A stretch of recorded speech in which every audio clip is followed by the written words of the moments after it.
Monsieur Bouler, bonjour. Bonjour. Bienvenue à la librairie Dialogue. Merci. Alors vous, après Louise de Keroual, après John Paul Jones, vous écrivez à nouveau une biographie, celle d'un, disons, aventurier littéraire, Louis Hémon. Alors pourquoi une nouvelle biographie? Est-ce que c'est un genre littéraire qui vous plaît? Oui, c'est un genre littéraire qui me plaît, mais ici il s'agit plutôt d'une longue histoire, c'est-à-dire que j'ai découvert Louis Hémon, quand j'étais jeune on faisait encore des dictées sur Maria Chapdelaine, mais je l'ai redécouvert, je dirais, au cours de mes voyages au Québec, en particulier sur le lac Saint-Jean. Et en 1991, je suis allé en famille sur le lac Saint-Jean et nous avons visité le musée Louis Hémon et la maison Bédard où il a été ouvrier agricole et où il a eu toute la matière de Maria Chapdelaine. Donc ça fait 22-23 ans que je pense à Louis Hémon, parce qu'il est né à Brest, là aussi c'est comme toujours un lien très direct. Et par ailleurs, en m'intéressant à lui, j'ai découvert un très grand écrivain, pour moi, à mes yeux, et qui est complètement tombé dans l'oubli, et qui, par ailleurs, est surtout et uniquement considéré comme l'auteur de Maria Chapdelaine, alors qu'il a beaucoup plus de facettes à son talent. Alors c'est un homme qui en effet est né à Brest. Il est parti vivre à Paris avec sa famille, en suivant son père notamment, et sa mère aussi, mais son père qui était né à Paris. Il est ensuite parti à Londres, puis au Canada. Quelle était sa quête? Alors je pense que tout d'abord c'était... j'avais envisagé de l'appeler le voyageur sans bagages, selon le titre de Hanouilh. C'était ce que l'on pourrait appeler par un certain aspect un routard. Enfin, on appellerait ça un petit peu un routard. C'est un petit peu dans la lignée des Kerouac ou de gens comme cela. Enfin, plutôt dans Kerouac qui est après Louis Hémon. Mais c'est donc un homme d'une grande modernité. Ça, c'est une première chose. Deuxième chose, je pense vraiment qu'il fuit le conformisme bourgeois de son milieu familial. Et cela, je pense que c'est vraiment le ressort de sa quête, qui est une quête d'absolu, une quête de pureté, alors qu'il se rend compte qu'il est loin d'être pur lui-même. Alors il va donc vivre au Canada pendant plusieurs années, où il va d'ailleurs écrire cette œuvre Maria Chapdelaine, qui a connu un grand succès après sa mort, parce qu'il est mort assez jeune. Comment est-ce qu'on explique que justement aujourd'hui ce soit un auteur que l'on ne connaît plus, ou en tout cas mal? Alors, le succès de Maria Chapdelaine, effectivement, tous ses romans ont paru après sa mort. Il n'a jamais été édité de son vivant, il a écrit quatre romans. Des nouvelles ont été éditées dans les journaux? Des nouvelles, mais c'était plutôt dans des journaux ou des articles sportifs, mais jamais d'œuvres conséquentes. Or, ces œuvres, Bernard Grasset le dira, vont faire sa fortune avec les Cahiers verts. Maria Chapdelaine paraîtra dans les Cahiers verts. Alors, pourquoi cette notoriété et cette retombée dans l'ombre? Alors, la notoriété, elle est liée presque à un accident de parcours, c'est-à-dire qu'un Canadien, Maria Chapdelaine a paru en roman feuilleton après la mort de Louis Hémon, puisqu'il est mort le 8 juillet 1913 et que Maria Chapdelaine va paraître à partir de janvier 1914. Et là, un Canadien va repérer cet ouvrage et va le trouver extrêmement pertinent. Et donc, il va devenir le symbole de la littérature québécoise, dans un premier temps, la littérature francophone, sachant qu'à l'époque, le français était prohibé en large partie par les Anglais. Donc, ça va devenir un roman qui, dans un premier temps, d'ailleurs au Canada même, au Québec, ne va pas avoir beaucoup de succès. Par contre, il va être repris en France par Bernard Grasset, grâce probablement à la femme de Daniel Halévy, qui va faire qu'il paraisse dans les Cahiers verts. Et là, ça va être un succès absolument colossal.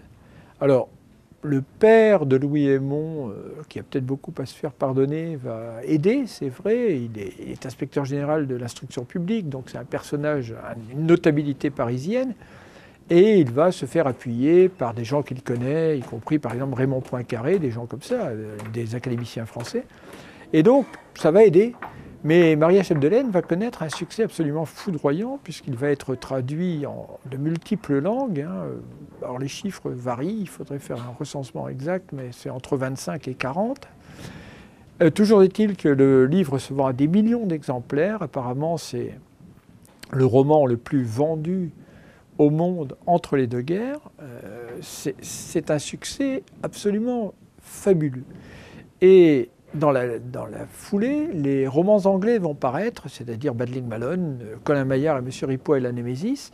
Et là, ce qui frappera surtout les Anglais, c'est de voir que quelqu'un connaît aussi bien de l'intérieur l'Angleterre. Ils disent qu'ils ne pensent jamais que ça pourrait être un Français. Et donc là, on a vraiment cet engouement. Alors c'est quand même Maria Chapdelaine qui reste sur le haut de la pile, je dirais, comme livre vendu. Mais après la guerre de 39-45, il y aura plusieurs raisons qui vont expliquer que petit à petit sa gloire va décliner. En France, c'est à cause de la révolution industrielle, la reconstruction, c'est-à-dire que le monde rural tel que l'a décrit Louis Hémon dans Maria Chapdelaine disparaît. Ça, c'est une première donnée. En plus de cela, des détracteurs, comme toujours, ils s'en trouvent, des critiques un petit peu lunaires pour moi, dans la mesure où ils sont totalement anachrologiques, ils mélangent tout. Et ils vont dire qu'il a inspiré Pétain, voire que Pétain l'a inspiré. C'est-à-dire que c'est une vision, la terre ne ment pas, etc. Donc ça, côté français, ça explique le désamour qui va apparaître, d'autant plus qu'après la guerre va surgir le nouveau roman, vont surgir l'existentialisme, etc., qui est bien loin de la pensée, encore qu'il y aurait des études à faire probablement. Alors côté canadien, ça va durer un petit peu plus longtemps, parce que Louis Hémon est le premier auteur à avoir donné ses lettres de noblesse à la littérature québécoise francophone. Mais la Révolution tranquille, là aussi, va tout bouleverser, dans la mesure où Louis Hémon apparaît comme un roman du passé, alors que le Québec veut se tourner vers l'avenir. Et donc, des deux côtés de l'Atlantique, le désamour va apparaître. Alors pour écrire cette biographie, alors vous l'avez dit tout à l'heure, c'était un homme assez discret qui n'aimait pas forcément se mettre en avant ou laisser beaucoup de traces même de ses passages, même dans sa correspondance avec sa famille.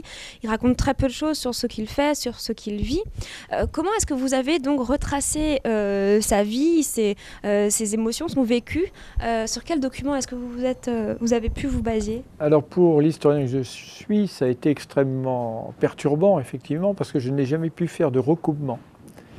Par exemple, on a la correspondance reçue par la famille, mais dont on sait qu'elle a été censurée par la sœur, par exemple.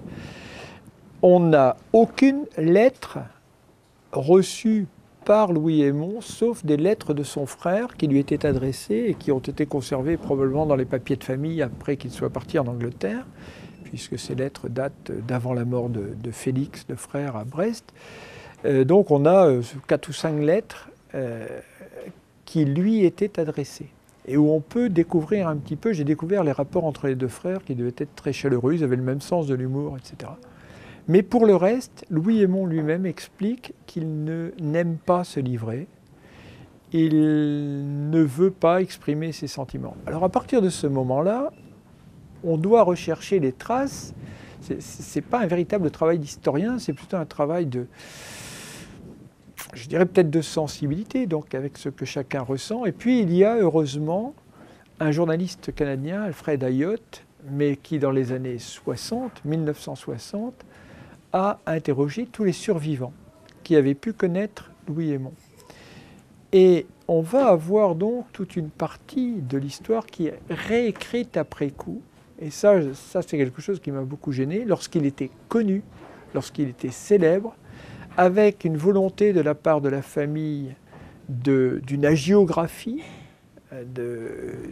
alors que c'est un fils quand même prodigue qui est parti.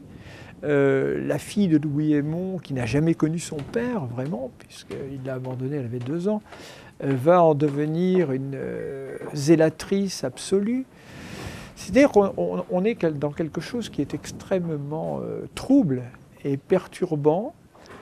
Alors, on a également une lettre conservée, on n'en a pas beaucoup plus, de son ami le plus proche, qui était Jacques de Marcillac, qui a été un grand journaliste et rédacteur en chef de journal, mais qui dit que les lettres qu'il avait reçues de Louis Aymon lui ont été enlevées par les Allemands pendant la guerre.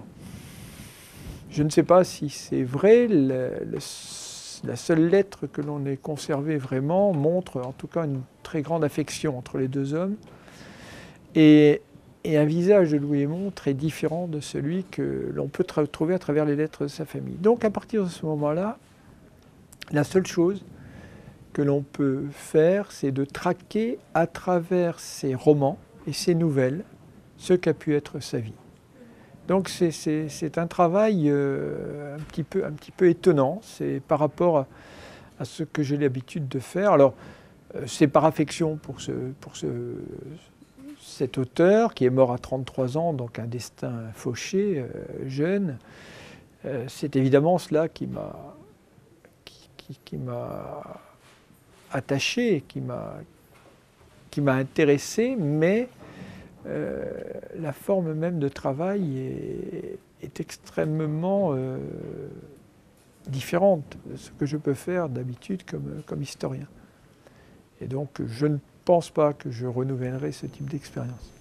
C'est dommage. Oui. Alors nous sommes en 2013, donc cette année sera célébré le centenaire de la mort de Louis Aymon. Alors, à lire votre biographie, on a envie de plonger, en tout cas si ce n'est pas déjà fait, dans l'œuvre de Louis Aymon. Est-ce que vous pensez que justement ce centenaire serait peut-être et arriverait à être l'occasion de remettre en avant ses écrits, et non seulement Maria Chapdelaine, mais les autres que vous avez mentionnés, et non pas plus seulement au Canada, mais également ici? J'avoue que je l'ai cru, j'ai beaucoup espéré. Je n'y crois plus vraiment aujourd'hui. J'espère qu'il va y avoir des gens qui vont avoir envie de relire Louis Aymon. Mais des tas de choses font que, par exemple, ça n'a pas été pris en compte comme célébration nationale. Il n'y a pas d'envisager de réédition des œuvres, des grandes œuvres. Bernard Grasset qui a été approché, ça ne l'intéresse pas. Donc, je crois qu'on va en parler ici. Même au Canada, je suis un petit peu surpris par le peu d'intérêt. Enfin, pour ce que j'en sais, il va y avoir un colloque à Montréal, 30 octobre et 1er novembre. Il va y avoir, au début juillet prochain, une célébration du centenaire de la mort à Chapleau, là où il a été tué par son train et où il est enterré, mais probablement pas dans la tombe qui est officiellement la sienne, parce qu'il a probablement été enterré dans une fosse commune. Non, malheureusement, j'aurais voulu par exemple qu'il y ait un concours de nouvelles ou un concours d'articles sportifs, parce que ce sont des facettes de sa personnalité qui sont très forts. Mais très honnêtement, alors j'espère me tromper, mais je ne crois malheureusement pas qu'il va retrouver la place qui devrait être la sienne, alors même que je pense qu'il y a une très grande modernité. Mais alors je ne sais pas à quoi est dû ce purgatoire, ce que j'espère, ou cet enfer des lettres. Bon, l'enfer d'habitude c'est pas ça, bien sûr, ce sont les livres interdits, mais ce grand gouffre où disparaissent des auteurs de talent, qui de leur temps ont été reconnus et qui après ne le sont plus, alors que d'autres restent. Ça, déjà, dès ma période d'étudiant, j'avais du mal à comprendre cela, parce que, voilà, Anatole France, par exemple, je lui trouve un très grand talent. Qui lit Anatole France aujourd'hui? Pourquoi certains restent? Est-ce que c'est simplement parce que les professeurs de littérature et l'université les maintiennent en vie, y compris je ne sais pas, j'avoue que j'ai du mal à comprendre parfois.